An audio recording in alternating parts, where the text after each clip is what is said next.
kuwa gatandatu tariki 23 z'ukwezi kwa 4 2022.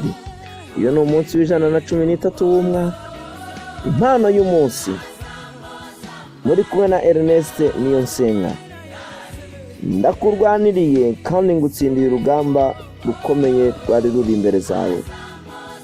Abaroma igice cya 8 umurongo wa 33. Ninde uzarega intore z'Imana? Ni Imana kandi ariyo izitsindishiriza. Oya rwose ntibikabe. Wari ufite imanza nyinshi kandi n'izindi zari ziri imbere yawe, ariko njye ntabwo nziza.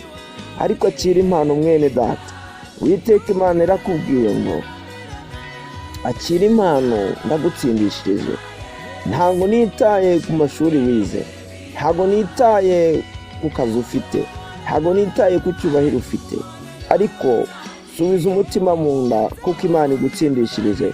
Subiza umutima mu nda kuko ibyakuburanyaga Imana igiye kuburana nabyo.